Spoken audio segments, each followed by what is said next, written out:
Welcome again, gentlemen, to another episode of The Blind Pig. After a 2-week hiatus, we found ourselves back in the room once again, toasting some glasses and actually celebrating a couple victories, 2 in a row, which we haven't been able to say this season. So that's a welcome change. But before we get into that, first, if you're watching it on YouTube, to my top left that's my brother Mark. He is Ohm. Bottom left is Boone. That is John. Bottom right is Neo. That is Bob. And then top right is our man from the Great White North, Canadian Hog, better known as Paul. And I'm Derek, also known as Silent Threat on BGObsession.com. So if you guys want to jump in on the conversation, please feel free. We open ourselves up to criticism on a pretty regular basis. So it's all welcome. So before we jump into the football, I wanted to throw an interesting question that came across my mind 2 weeks ago before we were supposed to have the Blind Pig after the bye week, because it was a question that was posed and I thought it was worth a conversation. Ron Rivera, even after the Tampa win, and now again after the Carolina win, has continued to support his argument that there's development, that we're looking for the long-term sustained success. Nobody wants to call this a rebuild, but nobody wants to call it a retool. Can he have his cake and eat it too? Can we be rebuilding in motion with the current roster while still trying to be a competitive team? We've won 2 weeks in a row, so that might change things a little bit, but the question still remains, can we do that? Or are these hollow victories followed by, worse draft status, and we should have been selling at the deadline and losing with purpose? It's a good question. There's several angles to that. One of them is I bet you every coach in the NFL would say the same thing. We're always developing. We're always looking to next year, unless you're Tampa and you just won the Super Bowl and you're returning 22 starters. But even in that case, you're bringing in young guys, you're drafting a quarterback to put in behind Brady and all that. Another thing that jumps into my head is this team is playing its fourth string center right now. We are forced to develop people right now. We're playing DeAndre Carter because our WR2 is down. So I think I'm less concerned about what he says. I want to see what I see on the field.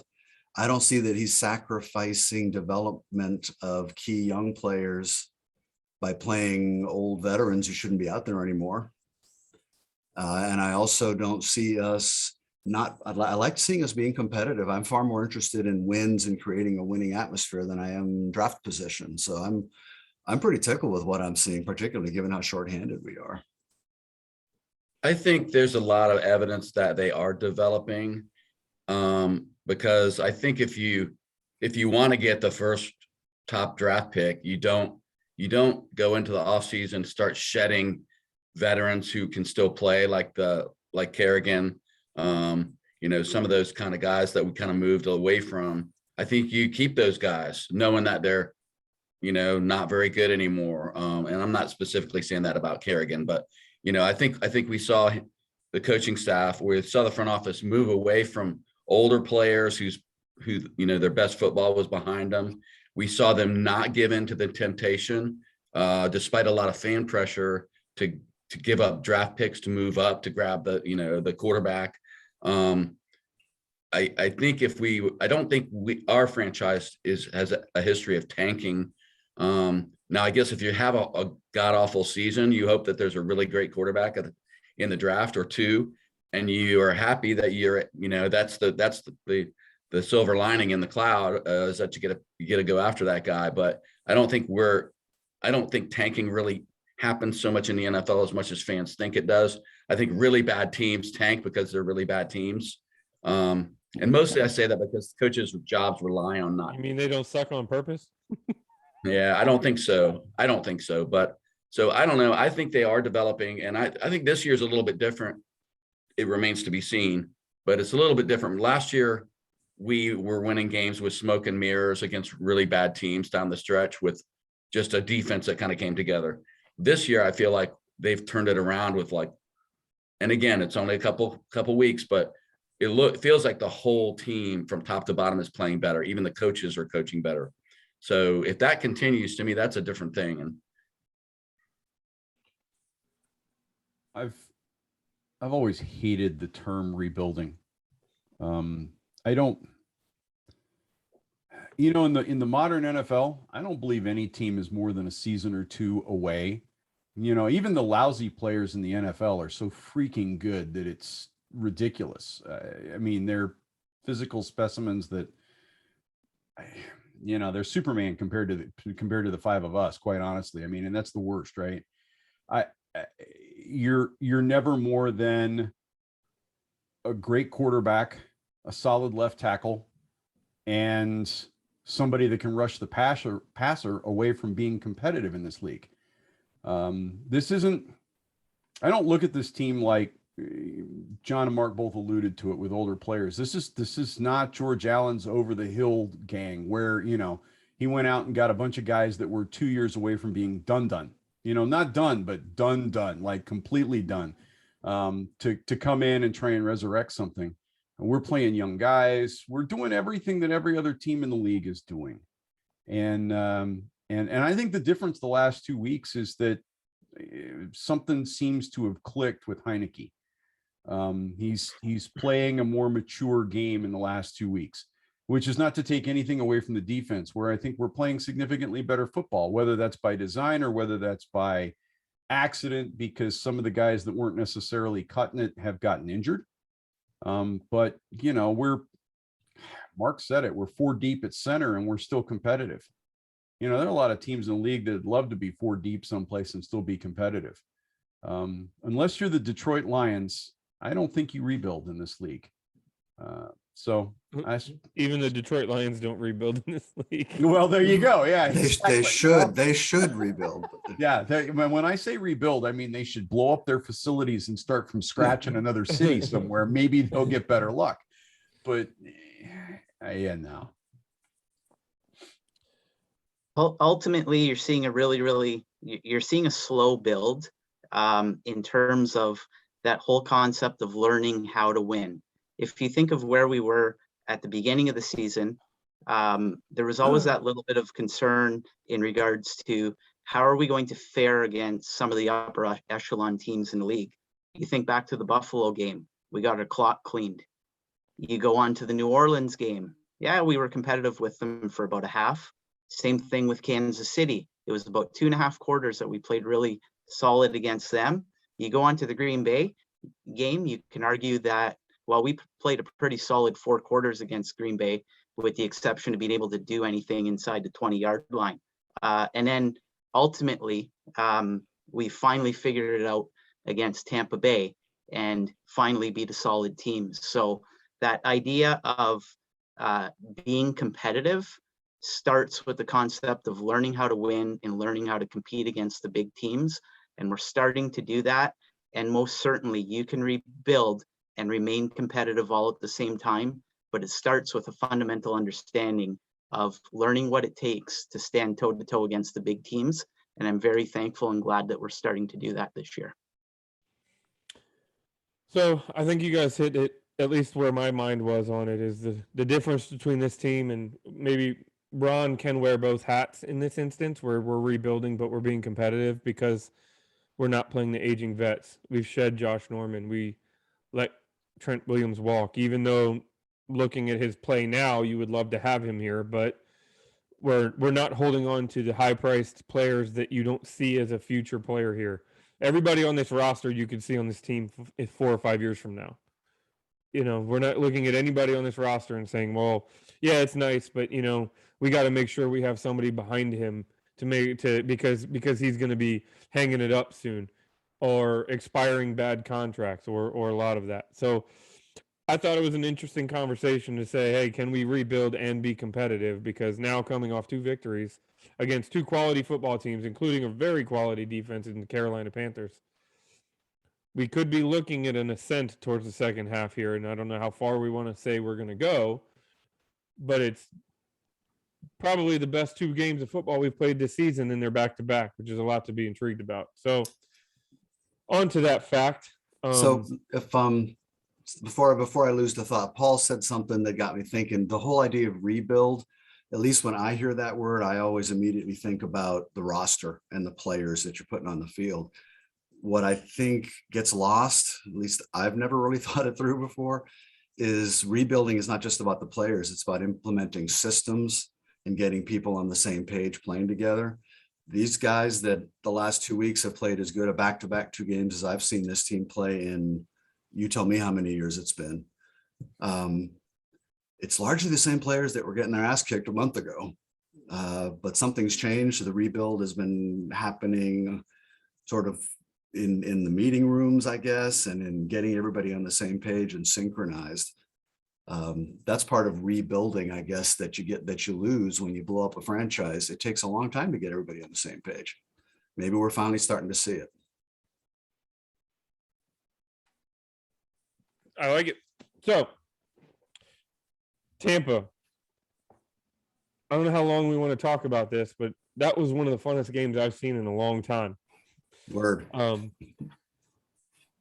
When you can force Brady into 2 interceptions, one of which was not his fault, went straight off the hands of the receiver. The other one was just to McCain was just one of those throws that you say, well, every quarterback has them except for Tom Brady. It was one of those type of throws. And then Heineke, for some reason, seems to have Tampa Bay's number. The guy just shows up. It's like he likes playing against him, which is fine with me, because if you're going to like playing against a Super Bowl contender, there's a lot of teams that, I'd rather you like playing against them than Jacksonville, because those are the games that you need to win.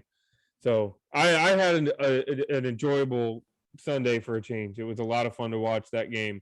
And there were some play calls in that game that changed the complete momentum. And it looks like the coaching between the 2 games is different. Yeah, I'll wait to hear you guys, and then I'll dig on a couple of specific plays. whatever they did in that bye week worked. This is not the same team that lost in Denver and then showed up 2 weeks later and went toe to toe with Super Bowl champions, who admittedly weren't at their best. But that's a good football team that we beat. And that Super Bowl champion team was coming off a bye themselves. Mhm. Yeah, that's what I was fixing to say. Is it wasn't like we had 2 weeks to their 1. Yep. They had 2 weeks to look at Taylor Heineke. They had 2 weeks to look at the defense, and they came in and our guys just lined up and beat them. I think one thing that I've noticed, especially this past week, where we rushed the ball 40 times, and I don't know what the numbers were like in Tampa Bay, but we're effectively pounding the ball, and we're doing it. I would say in both games, we had them on their heels, other than the empty backfield plays, which I know we're still probably wish they would get that out of the playbook to a certain extent. We've got them not sure what we're doing. We've got wide receivers that we're running. We've got running backs that are catching the ball out of the backfield, and then we're pounding Gibson. And my only gripe would be I wish they would use McKissick more, and I'm going to keep saying that.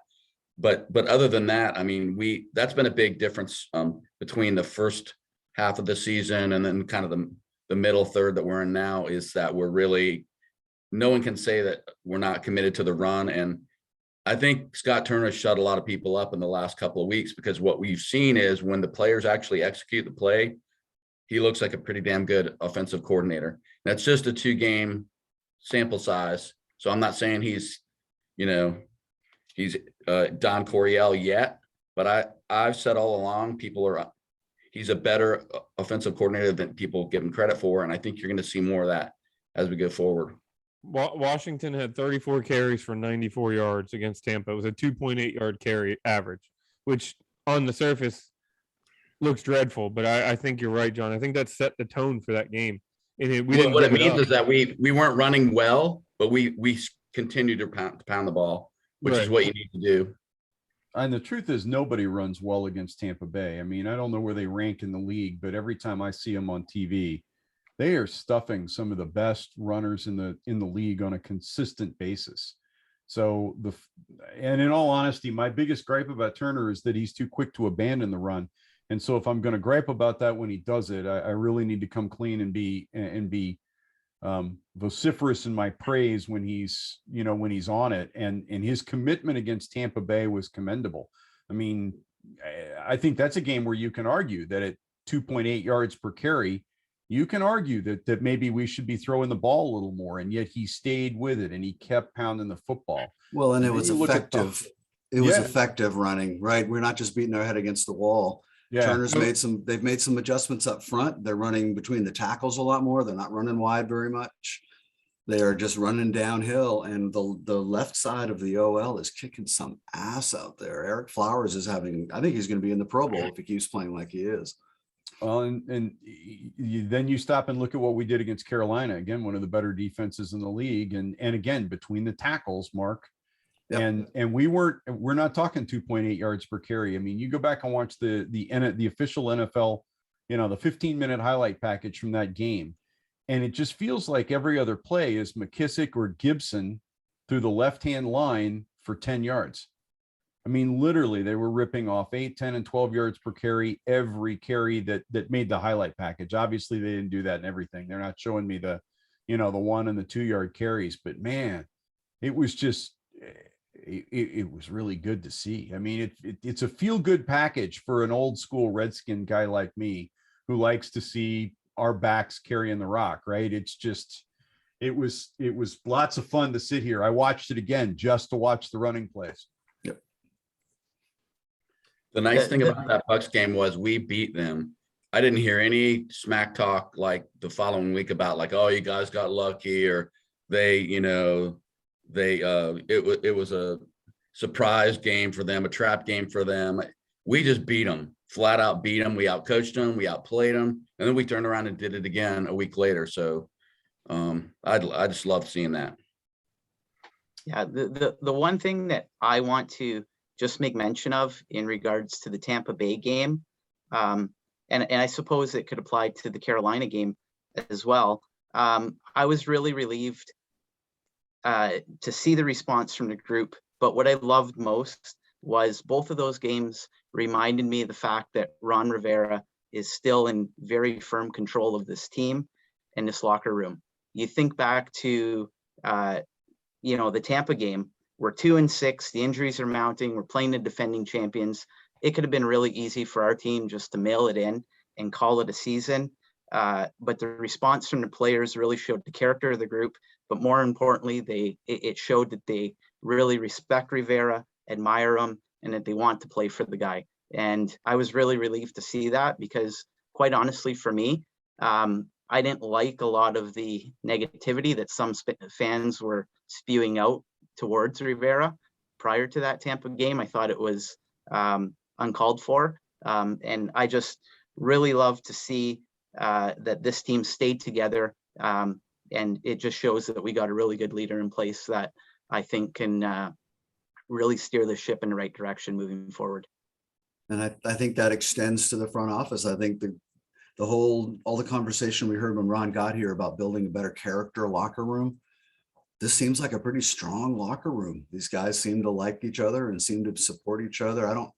Can you think of any one guy who's sort of the knucklehead on the team? And we've had those over the years, but there's nobody like that on this squad, at least that's squawking in public.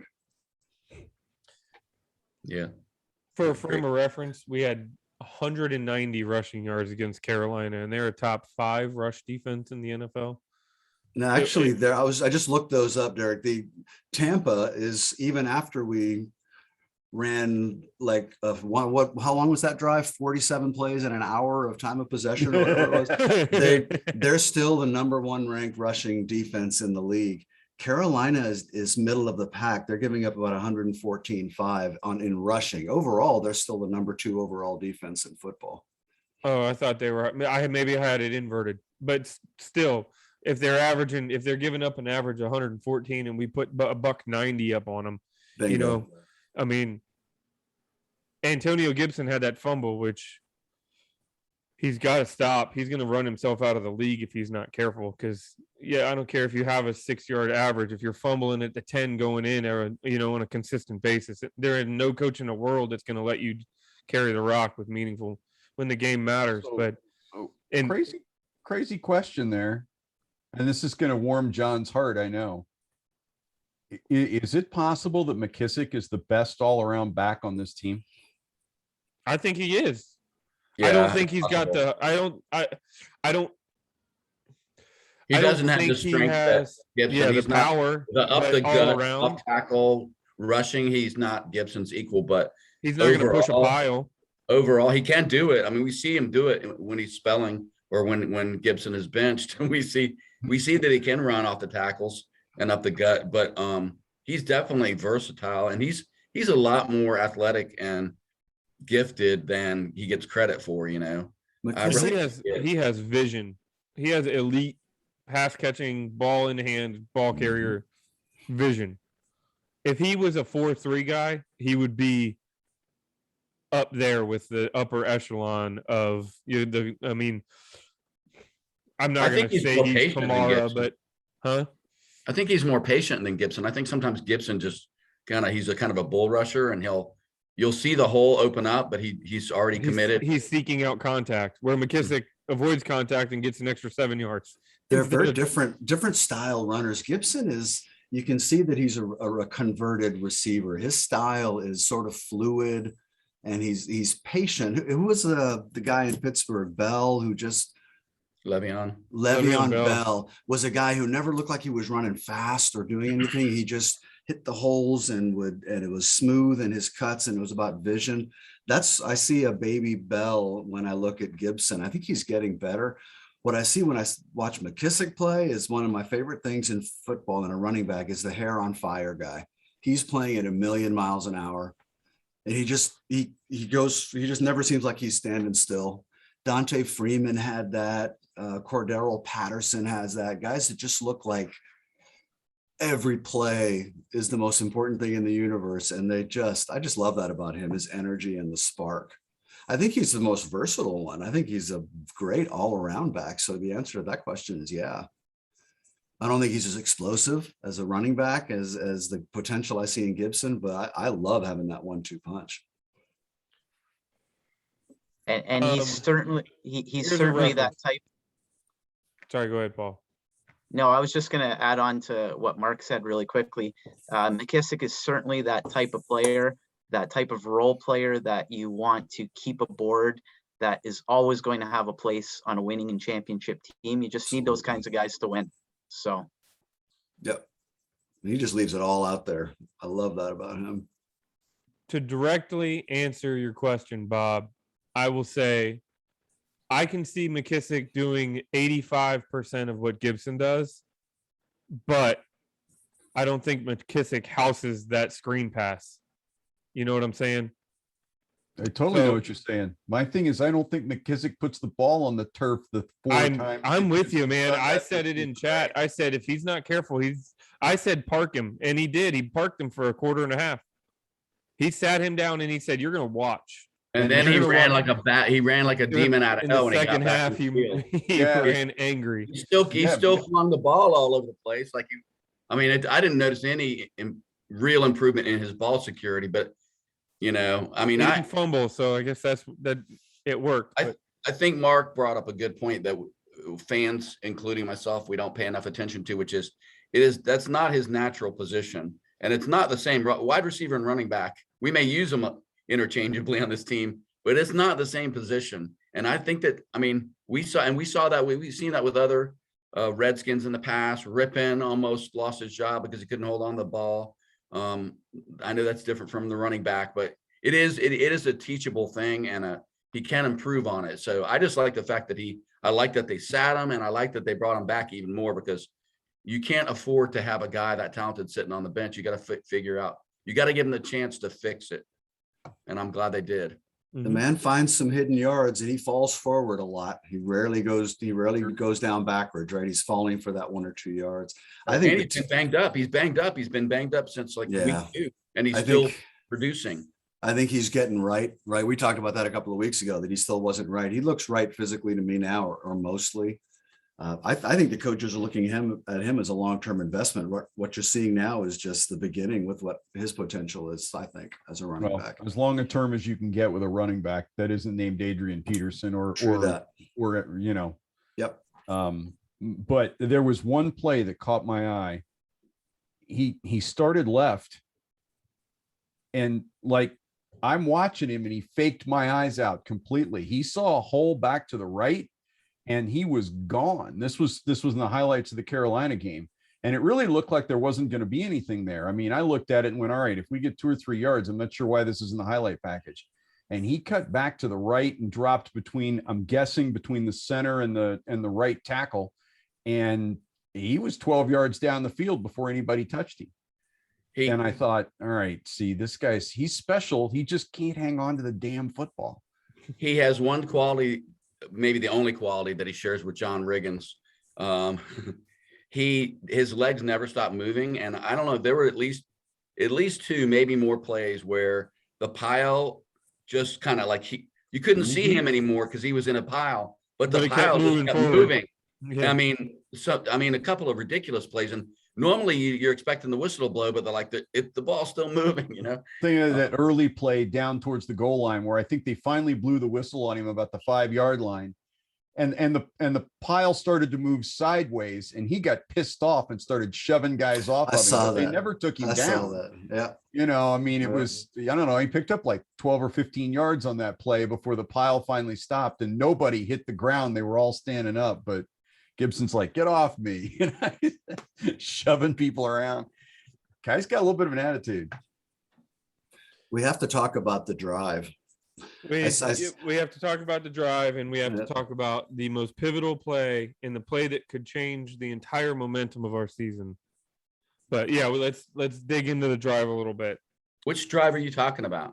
Oh, I don't know. This one that there was. The I mean, we drive. keep going back. Or I assume we're talking about the Panthers game now, right? No, the Tampa game, the one that we drove the 11-minute Yeah. drive to win the game. It was the longest drive in the NFL this season All right. by any team. I said this to John then, and I want to go on record. This is one of those what's the expression you used, Derek? The macro.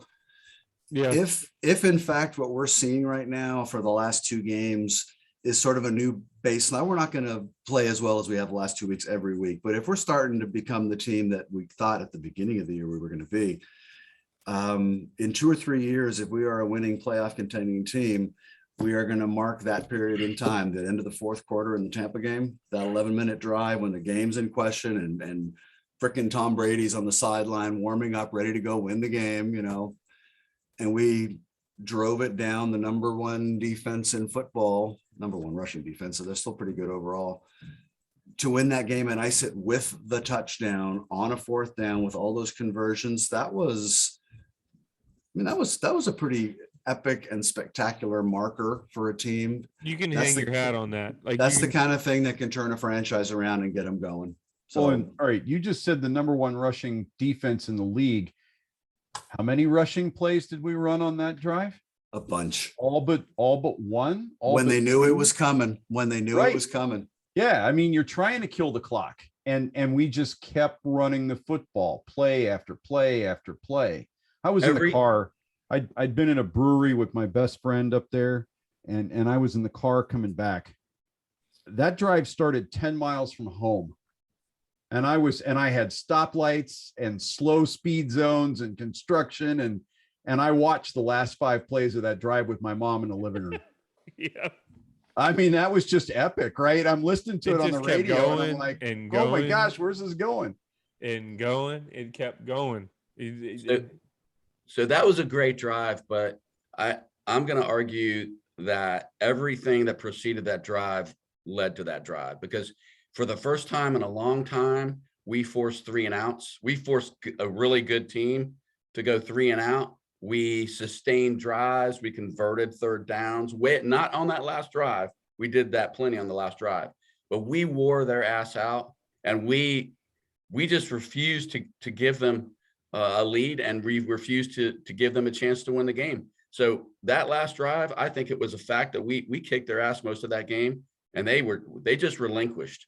That's all there was to it. I mean, it was great, but I think that's what we're seeing now is that time of possession. I don't know what it was for the Bucks game. I think we had like 39 and some change. We had like 15 minutes more than the Panthers. Yeah, the whole 4th quarter on that one drive. So I just think it was an awesome drive. Don't get me wrong, but I think it's what's happening during the game that's allowing us to do that. And we almost did it again against the Panthers, right? We in the 4th quarter. Complementary football is certainly making an appearance finally this season over the last 2 weeks. I just want to throw one thing out there about that 10-minute drive since we were on the topic. that I had jotted down for last week. Our third downs on that drive, I'm going to read them out. 3rd and 2, 3rd and 1, 3rd and 4, 3rd and 5, 3rd and 4, and then we had a 4th and 1.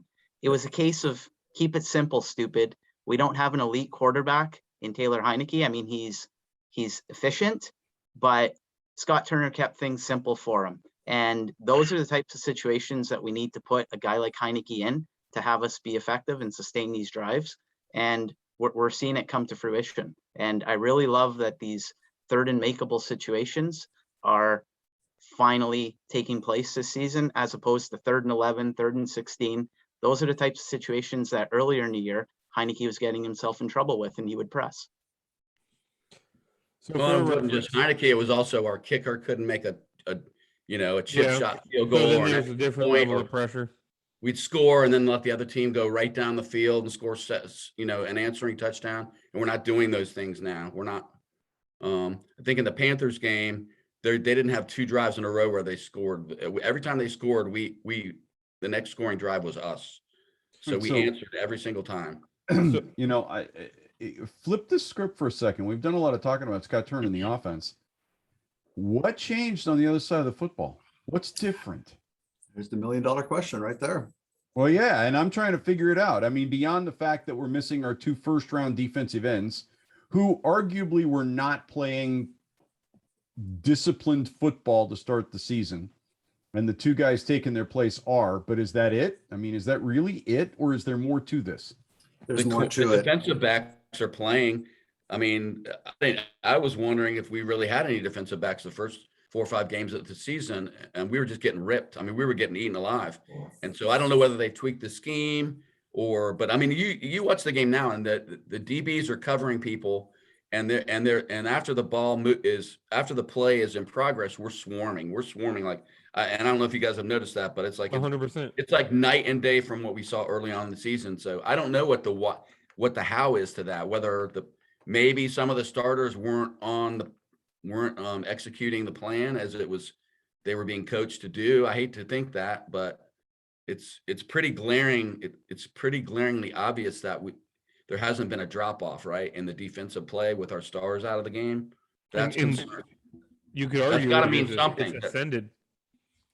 I'll tell you what I think it is, and I'm not going to say it's the fault of Chase Young and Montez Sweat that them playing poorly was why we were bad.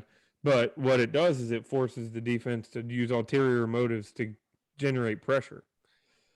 When we were playing, I saw a handful of times, especially against Tampa Bay, where when it was a key down, 2nd and long, 3rd and long, we were bringing extra guys, or we were bringing guys from different angles, or we were doing things differently, stuff you didn't see when it was like Del Rio looked at it and said, you're good enough to beat your guy, you're good enough to beat your guy, you're good enough to beat your guy, and you're good enough to beat your guy. You 4 go do it, we'll worry about the back end. And it wasn't working. But the last 2 games I've seen repetitively corner blitzes, linebackers coming and blitzing, stunts, movement on the outside, guys coming down later, guys lining up with 8 in the box, and then they only bring 6 and 2 drop into zone, at least changing the profile, changing the look of the defense. So you wonder, not that Chase Young and Montez Sweat were necessarily bad players, but not having them forces Del Rio to not just rely on their man-to-man matchups. And when he does get unique, get some scheming guys into some pressure, it changes the whole dynamic of the defense.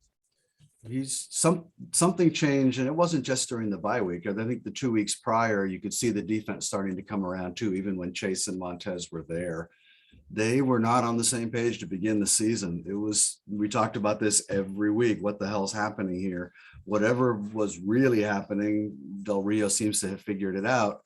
I wish I was enough of an X and O's guys to look at the game films and see what kind of defenses he's calling or what looks different. I don't have that kind of background to make a meaningful analysis, but I mean, even a casual fan like us can see that something's different. The way they're playing, they're on the same page. They are staying in their gaps and they're swarming to the ball, like John said. And one other thing that's changed dramatically, and this goes to what Paul's always talking about, the complementary football, they're not on the field all the time now. because Yeah. we're sustaining multiple long And- drives every game now. Yep. And to further that point, they were playing with a lead. How often did we play with a lead for the first 8 weeks?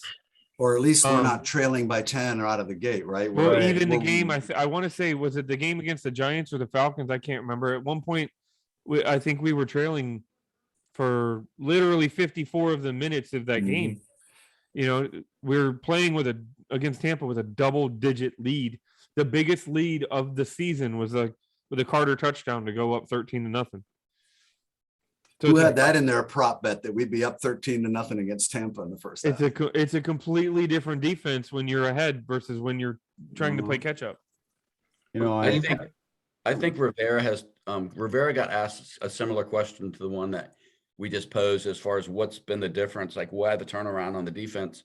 And he was asked whether he had any kind of discussions with Jack Del Rio or made any suggestions. And I heard that. he kind of made a cryptic response. He said, yeah, I made some suggestions. Like we've been chatting about it. But did you hear his follow-up? Did you He hear the said he- follow-up sentence? He said some of the stuff they changed, some of the stuff they didn't. Yeah, he didn't tell him what to do, I don't think. But I do think, I mean, he's a former player. You know, I think we would be naive to think that he's going to watch the defense flounder all season long and not get involved at some level. So I don't know. I wouldn't have thought that Jack Del Rio needed any tips, to be honest with you. And I'm still not sure I do think he needs that. But whatever was done, it certainly has made a big difference. And I do think No. that it's a backfield's a big factor in that, because if you remember the first couple of games, I mean, yeah, we were playing against good quarterbacks, but we were there was no chance in those games because as soon as the ball was snapped, they were getting it to the wide receivers and we were 5 yards away almost every time. So they've done something either scheme wise, or maybe it's that Jackson and St. Just and Fuller's playing a lot better. Even the guys that have been here are playing a lot better. That makes a ton of difference to the D line, because now there's not an automatic, Yeah. Bobby escape McCain route. actually caught the interception instead of having it bounce off his face mask. You know, that there was one play that really jumped off the screen at me today when I was watching the Carolina game, and Holcomb had moved to the right-hand side instead of the left-hand side where he typically plays, and they ran he and Davis up onto the line, and they, you know, right there over the center and the guard, and it looked like they were going to do something. And Holcomb actually engaged at the snap, and then he backed off into coverage, and it was like Cam Newton lost him when he backed away from the line, and Holcomb got a tip on the ball, and it almost turned into an interception. And I think, if I'm not mistaken, it was a third down play, which got Carolina off the field. But I mean, it was this really well-designed play. And the minute he dropped back into coverage, I thought, man, why didn't he keep rushing? And then he got his hands on the football, and I thought, well, all right, so that's why he didn't keep rushing. That's why he didn't keep rushing. And what do I know about playing defense in the NFL, obviously? But it's a play that I don't think we see 5 weeks ago, because we weren't bringing extra guys to the line.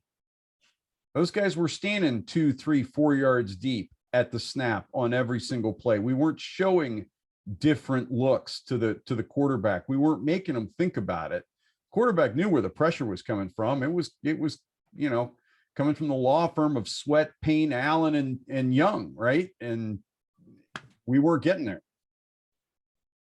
One thing, two things that just jumped in my head. One, we cannot go another pod without praising Jonathan Allen and what he's done for this team this year. That guy has been the rock in the middle of that defense. Even when we're playing badly, he is not. He is in people's faces. Talk about a Pro Bowl year. Oh my God. I mean, this is an all-pro year that the man is having, in my opinion.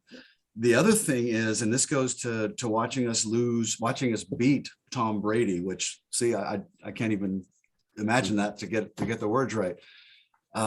What we saw several times in that game, not just on the pick, the one pick that he threw to McCain, and several third down incompletions, are when he had pressure up the middle in his face. He is Tom Brady. He's the GOAT. But when somebody is flying at him and he's got to get rid of it quick, he's just a guy like anybody else. John Allen, Deron Payne, Settle, those guys, and schematically, whatever they're doing, they are getting pressure up the middle. They're not getting it from Sweat and Young right now. They're getting their pressure up the middle, and it's just changed everything. So right after John Allen, the other guy that we haven't even mentioned, especially in the Panthers game, is Heineke. So, and I know I heard a lot of people, all it took was one bad game from Heineke and everyone said, oh, we know he's not a starting quarterback. And I'm just going to push back on that. He is a starting quarterback, by the way. He's the Washington football team starting quarterback.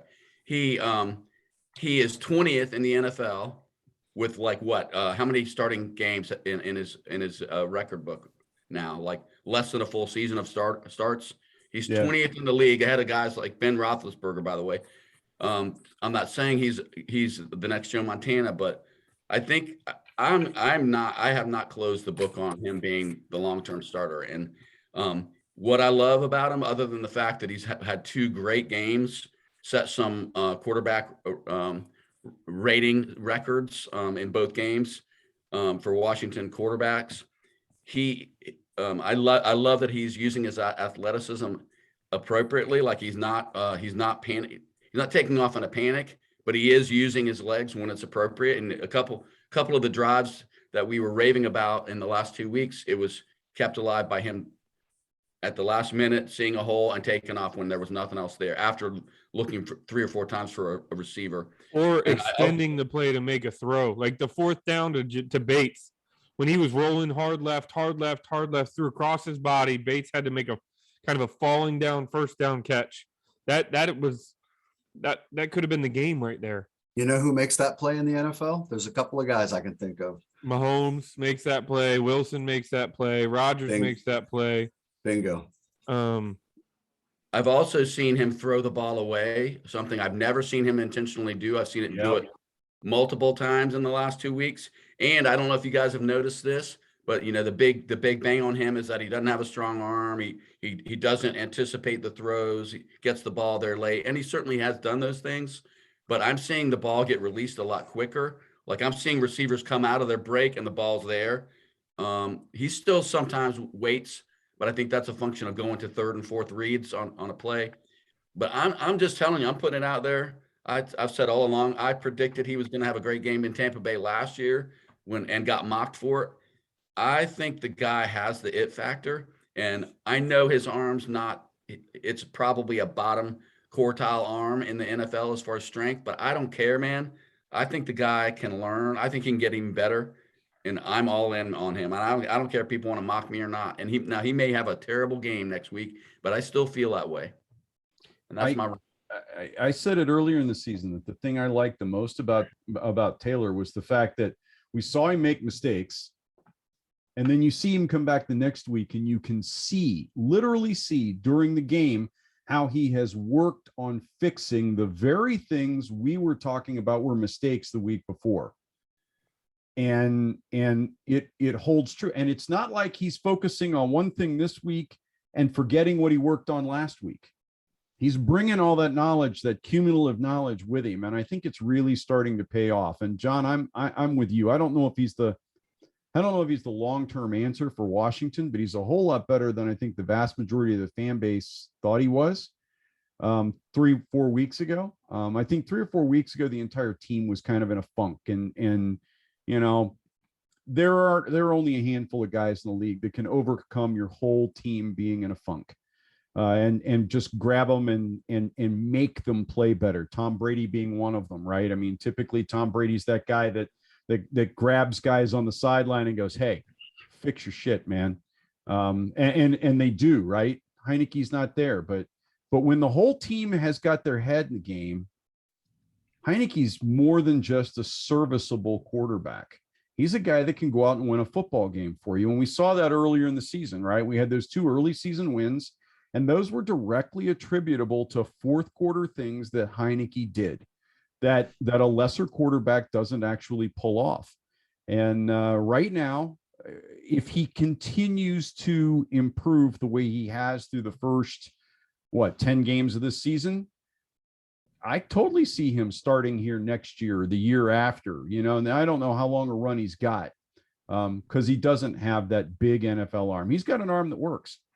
It will do the job. And if they scheme for his arm, he could have a 6 to 8 year career here. I think that's my biggest concern, my biggest apprehension with him is his arm. And by that, I'm not saying he can't put the ball downfield. We've seen that. I'm not saying he can't, when he reads correctly, he can fit the tight window, because we saw that to Cam Sims this weekend. I will say my only apprehension is in the Tampa game, he threw a ball to Carter that just didn't have the oomph on it. And if it didn't bounce off the defender's hands, Carter never makes the play. Yeah, he threw a jump ball against Terry McLaurin that really most of the time that's an interception most of the time. And if you have a quarterback that has a bigger arm, that window gets bigger because the ball's moving faster. Yeah, but I think he's doing less of that week in and week out, though, isn't he, Derek? I mean, you think about the first 3 or 4 games of the season. I know it was YOLO ball after YOLO ball. Yeah, we sat here every week and went, he could have had 4 balls picked off that either got dropped, tipped, whatever. My point is, I'm not seeing that now. This is where it comes down to Scott Turner, is you don't ask him to make the throws his body can't make. Don't ask him to throw a 15-yard out, okay? There's no reason to do it. He can't do it. Well, he can do it, but then it goes out there and you just hold your breath the whole time it's in the air. And it's, that's my thing. And it's going to be a collective effort. Taylor Heineke can start in this league. I don't doubt that.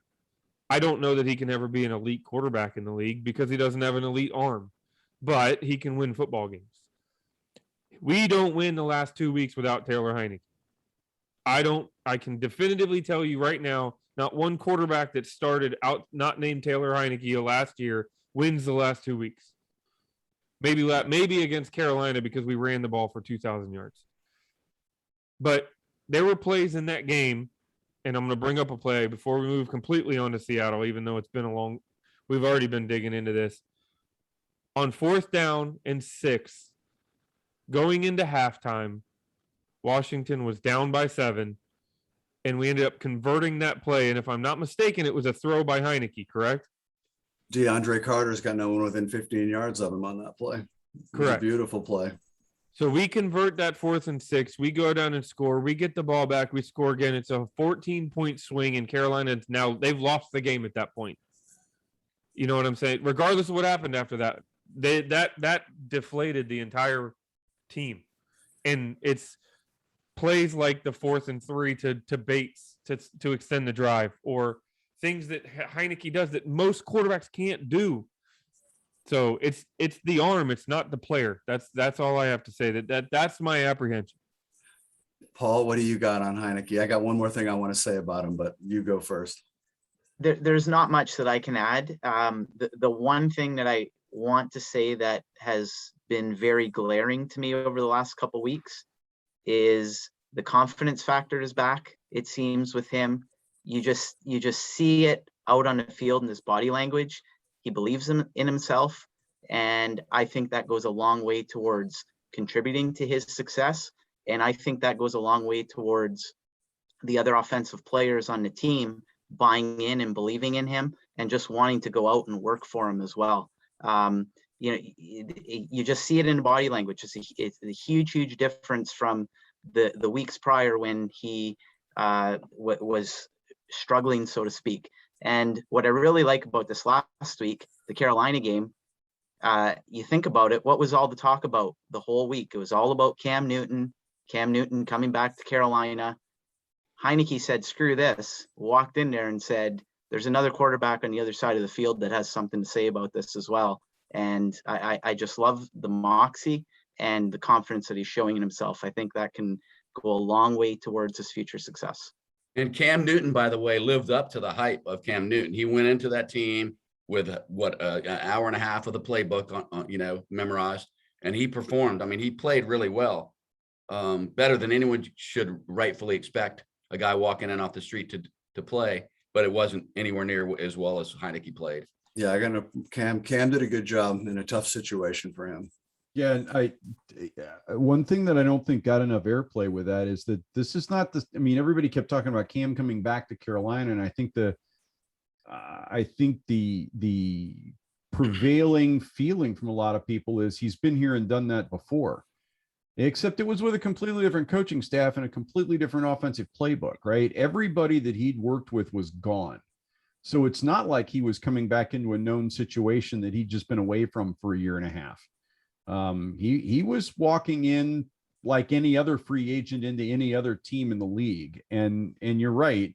He did play a pretty good game. And it kind of, sadly, it kind of segues into my biggest concern with his defense, especially facing Russell Wilson this next week. And then we've got Jalen Hurts twice. Dak Prescott isn't exactly a statue back there. And we see Daniel Jones again. We all know he can run. Every team we play for the rest of the season has a fairly mobile quarterback. And who scored on us Sunday? From what, 20 yards out? I mean, it's not like it was a 1-yard dive play. Cam ran from way out there and wasn't touched before he reached the end zone. And that scares me, even as well as his defense is playing right now, because Russell Wilson can do that to you. Daniel Jones can do that to you. Jalen Hurts can certainly do that to you. And who's coming up?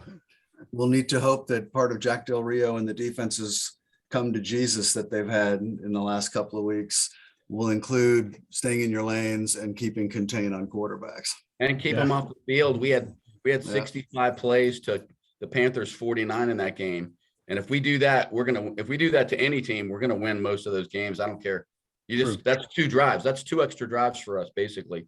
If Cam doesn't use up half of his energy running to midfield to put the football down and go all Superman, maybe he would have had something left in the second half. You might have. So I want to say on Taylor Heineke before we move on, a couple of things. John, you alluded to him being like how good he's looked and that he's got what I hear you saying is he's clearly got the tools to be the guy. The Taylor Heineke that we saw the last 2 weeks is an elite quarterback. His ratings were off the charts. He, 5 touchdowns, 0 interceptions, third down conversions. I've got all sorts of stats on the conversion on third downs that we can get into if we want to later.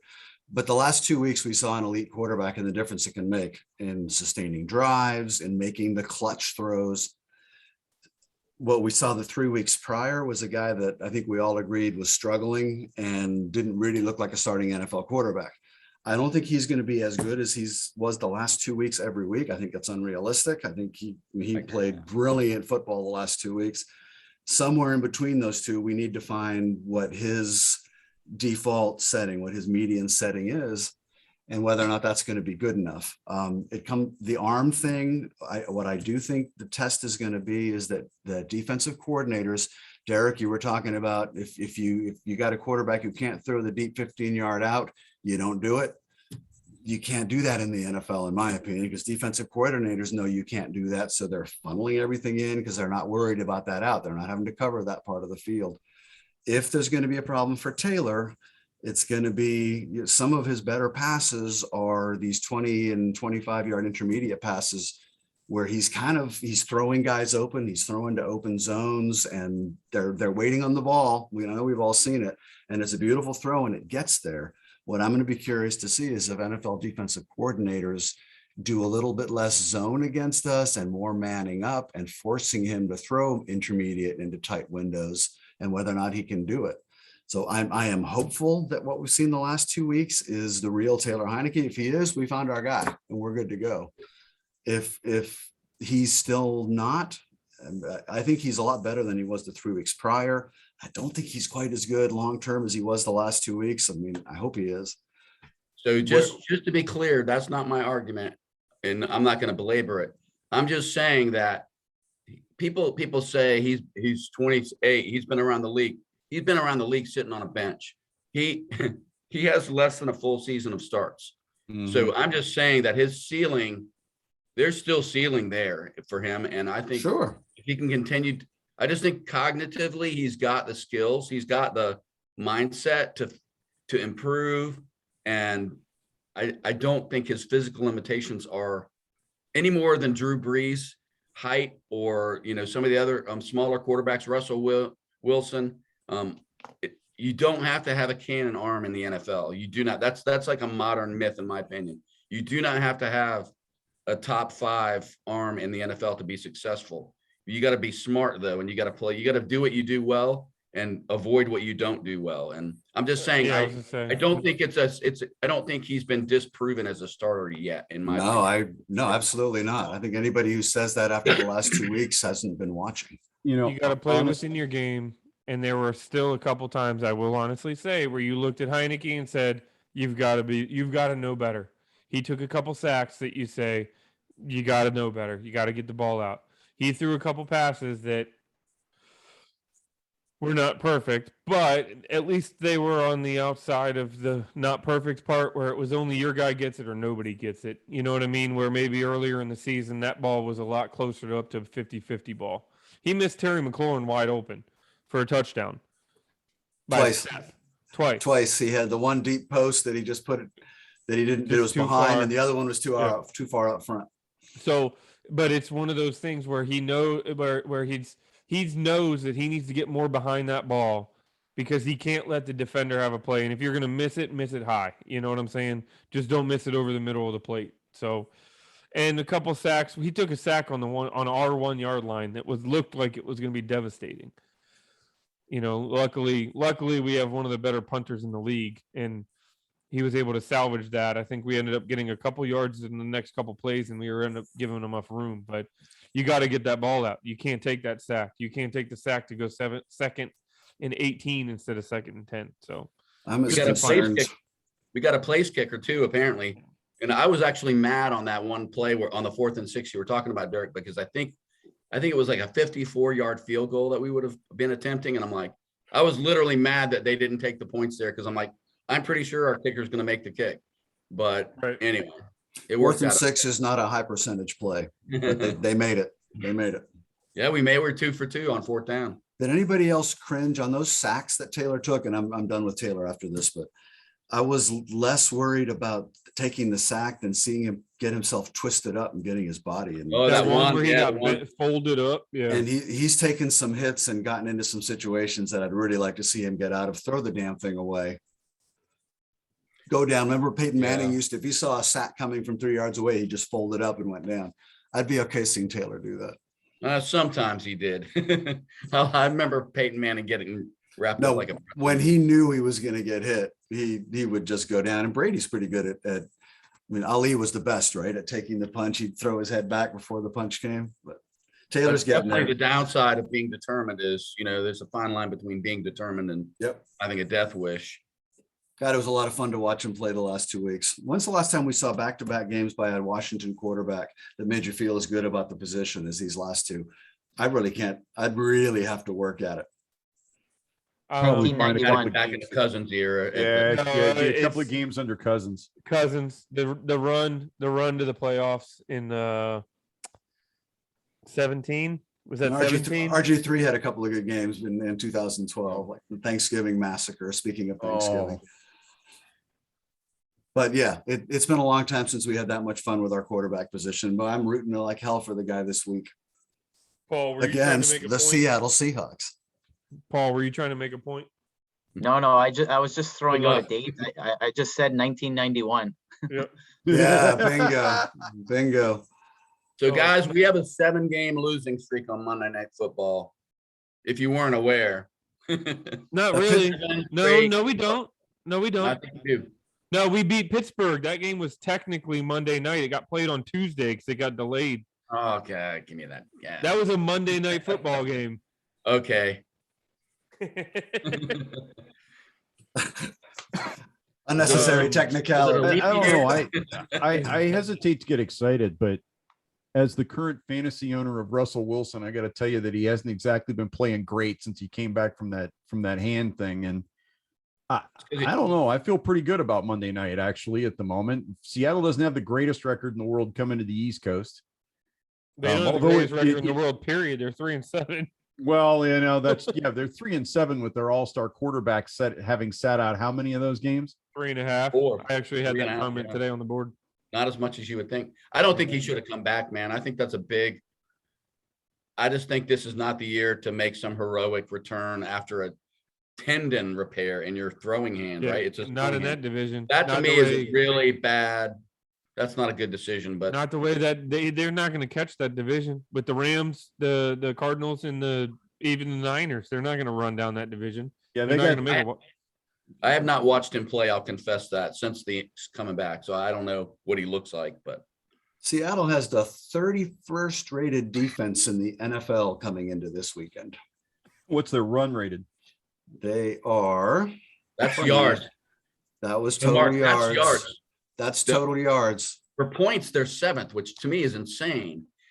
Like, how can you be 31st in yards and 7th in points? Well, I know how you we can used to be 7th in offensive yards and 31st in red zone efficiency and scoring. They're Yeah, but that's 23rd. how are they doing that? 23rd against the rush, Bob. Yeah, they don't stop the run very well. I'll tell So- you something. I'll tell you something else they don't do. They don't hold the ball for very long. They're last in the NFL in time of possession. Over the course of their last 3 games, they're only averaging having the ball in their possession for 23 minutes a game. And I think on the season, they're just over 24 minutes a game. When you think And- back, when you think to how we've won the last 2 games, it's all been through controlling the clock and having the ball in our hands. That should play right into our hands this coming Monday night. I hope it We're comes to also fruition. 30th in third down conversion rate, 30th in the league. So that's part of why they're not holding on to the ball. The kids can't keep drives going for whatever Yeah. reason. So They don't really have a running back. They've got like running back by committee. 2 of these guys I'm not even really familiar with, Alex Collins, Chris Carson, and Rashad Penny. Alex Collins. He kind of made his hay with Baltimore in that offense where they kind of ran. You could have put us back in that offense and we would have gotten yards. And then Rashad Penny was a rookie 2 years ago, and then he got hurt. I think he tore his ACL or an Achilles, and it just never recovered. But you brought up a point. Sorry, one more thing real quick. Did you guys see how long it took Carolina to convert a first down against us on 3rd down? A long time. I believe it was the middle of the 3rd quarter before they converted their first 3rd down. Yeah, they went 2 for 9 on 3rd against us. How's that for a change? So I'm gonna outshock you on that. I saw this stat, so if it's wrong, it's not my fault. It was on NFL.com. They were only in the red zone once the entire game, according to the stat I saw, which to me is pretty incredible. That would have been on the one where Cam ran it in, right? 'Cause No, that he was from, ran like, it in from outside of the red zone. He Was it ran it outside in the from about the 25? 24. I think the red zone's 25 and in now, isn't it, for the official stats? Oh, it might And be. I think it is now, but Anyways, Like- sorry, back to Seattle. But yeah. So I think we know what the formula is, right? If we sustain drives and we run the ball and we're not putting the defense on the field all the time, and the defense can continue to improve on 3rd downs, we got a really good shot to win a ball control kind of game again. There's no reason we can't do to them what we did to Carolina. The formula's there. They have to keep doing it. They've given up 33 sacks. Their O-line has this year already. Most of those on Russell Wilson. So I think that's the other big key. That's a big change, right? Because that's a guy that knew how to avoid getting sacked as well as They've anyone got who's it. ever I didn't realize played. they had a new offensive coordinator, and I don't remember who they fired or who retired, but Shane Waldron is their offensive coordinator. And this is his first gig as an OC anywhere. And then They they got should Ken Norton on the defensive side, and he's been a DC for a decade. So I hear Jason Garrett's available. Ooh. Mm. Oh yeah. Oh I As long yeah. as should he have had a doesn't- pool. I should have had a pool on who was going there first. Wow. yeah, I think they might have fired the wrong guy in New York. But Well, that was a desperation move because next is a new yeah, the big quarterback. guy. Well, next is Judd. Judd, he's such a doofus, man. I'm sorry. Anyway. So the thing about Seattle, this is a desperate Seattle team and a desperate Pete Carroll. If they lose this one and go 3-8, I mean, this is one of those, what's the old axiom in the NFL? Bet on the team that's most desperate. They got to be pretty desperate right now. I know we are too, but this is a seminal game for him and his career there. They're going to come out. That's why not, I mean, desperate. You could make the argument, but then you start to wonder also, is he looking at Russell Wilson's probably not there next year. He's what, 71, I think? Isn't he the oldest coach in the NFL or second? Carroll, yeah, and he's got the longest tenure too, right? Except for even more than Belichick, right? I So think I'm that's right. wondering if he's looking at this season like, if I want to be here for another 2 or 3 years, even, I need a different quarterback. And you start to wonder if he starts to look at this season. I mean, we don't like to use the word tanking, but if he starts to look at this season with less of an emphasis on trying to scratch and claw a better record from 3-7 to 6-11, you know what I'm saying? They're not going to catch their division. There's no chance. They're not catching the rate. Carroll I was, guarantee you, Pete Carroll thinks he can win the division still. I guarantee you that guy's got as big an ego as any coach in the league. There's no way he's thinking we'll just kind of not play very well this year and get a higher draft pick. That guy thinks he can win the Super Bowl every damn year, no matter how bad it may look. And I just think this is a game where I can imagine no season in the last 20 years where I see us winning this game. Coming off 2 big wins at home on Monday Night Football against Seattle, who's beaten us in every meaningful game we've ever played. I don't know. I mean, I'm not saying we're not going to win, but if we win, that's a litmus test game right there. That'll be the game where we point back to and say, this team's for real. It's not just we got pumped up for a couple games and caught teams having a bad day against us. The Cardinals are 9-2, which means which means they would literally have to lose every game, and Seattle would have to win every game. I'm not saying they're going to. I know that. I know what you're saying. He's as competitive as anybody. And no, I'm not saying Pete Carroll's going to. I'm not saying he's going to necessarily tank, but Russell Wilson's probably gone in the offseason. That's going to be a completely different team next year. You wonder if Pete Carroll's even back next year. So to talk about, because I thought it was an interesting question, so I went and dug it up. Tenure in the NFL. Pete Carroll is actually number 5 behind Bill Belichick, Sean Payton, Mike Tomlin, and John Harbaugh. Fair enough. And if you cut Belichick's tenure in New England in half, he's number 5 on this list. He's been there since 2000. So he's got 21 years in the tank. It's what have you done for me lately? You have to win 11 Super Bowls to freaking. So by the way, our own coach with less than 2 years is number 21 on the list. that tells you about life expectancy in the NFL, doesn't it? So who are we afraid of on this roster? And there's only one guy that I'm really afraid of. Metcalf. Oh, Wilson. I'm afraid of Wilson. Metcalf, he is their red zone threat. He's scored almost all the red zone touchdowns. Well, he can score from anywhere. That guy can score from the other red zone if you give him daylight.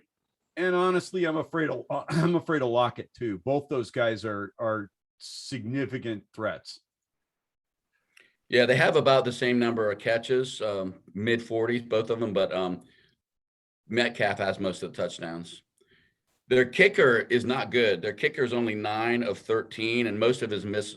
He's only missed 1 beyond 50. So all of his other misses came from, 40 in the 40 or less range. Lockett's the kind of guy though. He can house you anytime he touches the ball if you're not careful.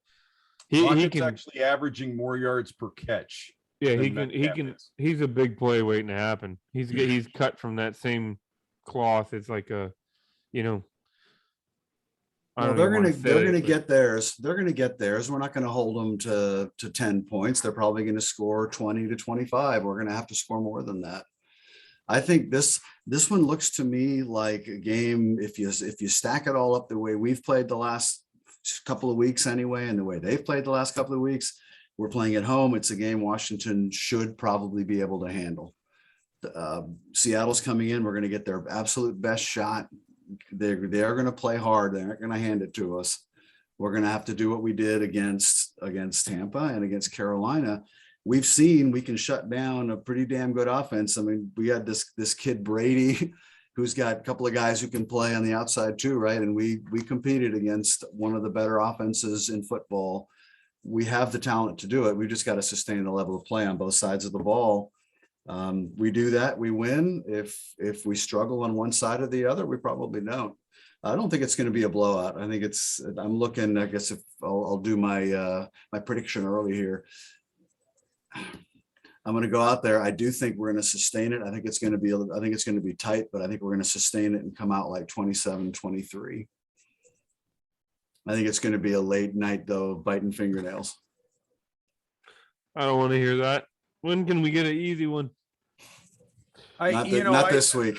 I agree with Mark that it's tight score wise, but I don't think it feels tight. I mean, did anybody feel like the Carolina game felt tight? That last drive was a little anxiety.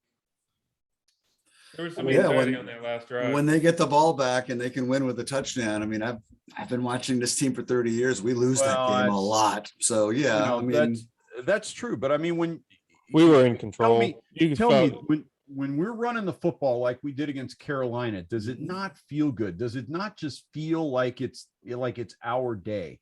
We were in control. And I think Monday night comes right back to something I said 2 or 3 weeks ago when I said the key to the game was Scott Turner and how often he called Gibson's number and McKissick's number and Patterson's number. And if we double up the runs versus the passes like we've been doing the last couple of weeks, and we own the ball for 35 or 40 minutes of this football game, I don't see Seattle. I don't see it feeling bad. Maybe it's tight, but it's only tight because we're playing a control game. I will say this is that through the whole Tampa game, you were just waiting for the other shoe to drop. Well, that's because of Tom Brady. And I'll be doing that Monday night with Russell Wilson too. You didn't feel that against Carolina. You know what I mean? Like they're watching the Tampa game, the throw to Evans for the touchdown, everybody threw their arms up and said, well, there it is. That's it. It's going to all go downhill from here. Then it didn't. Carolina, you didn't really have that moment. Even when Cam ran and scored, you could see that we were still quality. So anyways, what are your all's predictions? What do you got, Paul? Well, there's that old saying in the NFL, right? Run the ball, stop the run, control the clock. You're going to set yourself up for success. And we've been starting to see that unfold in Washington over the last few weeks. On the surface, I would say that should probably play right into our hands because the Seahawks struggle mightily in all three of those areas. But unfortunately, they have Russell Wilson. Over the years, he's been a guy that I just can't trust when he plays against us. He seems to always have a knack for making a big play when he's up against us. You remember that there was that Monday night game, I think it was like 2014, 2015-ish. He ran for 122 yards. He threw for a couple touchdowns, ran for touchdowns. He can single-handedly beat us in the most pivotal moments of a game. I just don't trust the guy. He's been a catalyst for them so many times in our experiences against them. I think they do enough. Seattle, unfortunately, I think they do enough to win on Monday. They're a proud group. They've traditionally been a team that's been one of the more successful franchises in this league of late. And I just find I find it really, really hard to believe that a Pete Carroll team is going to drop to 3-8 on a season. I think Mark alluded to it earlier. Desperate times call for desperate measures, and Seattle's one of those teams in a really, really desperate situation right now. I think they win a 1-point game, 24-23, unfortunately. Russell's the guy. It's all about Russell in this game. John? Well, emotionally, like I said, with an asterisk, we've lost 7 straight Monday Night Football games. We all know as Washington fans that the limelight gives us diarrhea. We just don't do well in big marquee, nationally televised games. That's our history. So just like the last 2 weeks, we were waiting for the shoe to drop, as you guys mentioned. We just couldn't believe that our team was actually going to win one of those games. But I think this team is coming out of the bye week is a different team than the team that went into the bye week. I don't know what the hell kind of speeches were given or what changes were made, but I feel like the team's on a roll, just like they got on a roll last year. I think the roll started early. And I'm not ready to give up on the roll. I think they're gonna, exercise some demons. That's OR, not ER. And they're gonna exercise some demons, and they're gonna win on Monday Night Football. They're gonna beat Seattle in a meaningful game on national TV. And I think it's gonna be a ton of scoring, despite Russell Wilson's whatever his limitations are. I think it's going to be like I think Washington's going to put up like 38 or 40 points, and I think Seattle will keep it close until the second half, and then I think we're going to pull away. Word. I'll go 38-28. Good guys. Well, I'm hopeful. I'm hopeful that we utilize the run game. I'm hopeful we take advantage of their bad run defense. I'm hopeful we're able to maintain the clock and be the same team that we were the last 2 weeks. But for some reason, I can't be confident in it. And it pains me to do that. And I'm so sick and tired of watching Russell Wilson beat us that I can't really bet against him. I think it hurts. It pains me to say this, but I feel like we come up short. I feel like it ends up looking a little better than it was something like a 27-20 game. We score late to make it 20, and then there's a desperation hope to God we get an onside kick with 47 seconds left, and then maybe we can piece together a final drive, and it doesn't come to fruition. I'm hopeful. All signs and all logic points to the fact that we should win this football game, because I think we're a better football team than them. But being a cynic, I guess it just gets the better of me. I just can't do it. You know, he's only 2-1 against us, right? I just had to go look this up. In the regular season, maybe. He's beat us twice. Career record 2-1 against Washington in his career. Does that make me the tiebreaker tonight? Yeah, it does. Oh, ugh. Yeah, we set you up for that, bro. Yeah, that's all right. I'm kind of with John. I think there's a lot of points here. I'm gonna throw it out there and then justify it. I'm thinking 31-24, Washington. And I think most of those points come from Gibson and McKissick. With a touchdown to McLaren in there somewhere, maybe one to Logan Thomas. If Thomas comes back and plays Monday night, they're talking about maybe not, that's kind of a little pick me up there for Mr. Heineke. But, I'm hoping that whatever has gotten into Scott Turner is permanent and not, momentary. And I think that's the key here, right? Even more so than maybe how Heineke plays is how Turner calls the game. Because I think maybe the way Turner calls the game has a lot to do with the fact that Heineke has looked so good. When you call such a balanced game, or even shade it to the side of the run, the way Turner has done the last 2 weeks, I think you're really helping Taylor out. I think that's, doing a lot for him in terms of making the defense play honest, and being more concerned about Gibson and McKissick. And I think if we keep doing that, we control the clock, we control the game, we keep the defense fresh. And Wilson's going to get his, although, this is the tale of 2 years for Russell Wilson. You go look at his numbers pre-injury and post-injury, he's averaging almost 15 percentage points less in terms of completions. And his yards per game are way down post-injury. He's only averaging 52% completion rate with the, since he came back from this injury. I don't think he's right yet. Who's their backup, Bob? Does anyone know? Geno Smith. And interestingly enough, Geno Smith actually has a better quarterback rating on the year than Russell Wilson does. I'd still rather face Geno Smith. Oh no, I'm not. There's no lie to that, because I think, here's my nightmare, right? This is the thing that scares me, is that Russell Wilson has a Jameis Winston game, and the only 3 plays he makes the entire game are long plays to Metcalf and Lockett, and those guys are absolutely capable of it. They are both capable of taking it to the house. They're both capable of doing to us what we watch the Saints do to us. And Russell Wilson is more than capable of making those throws. I don't know about that.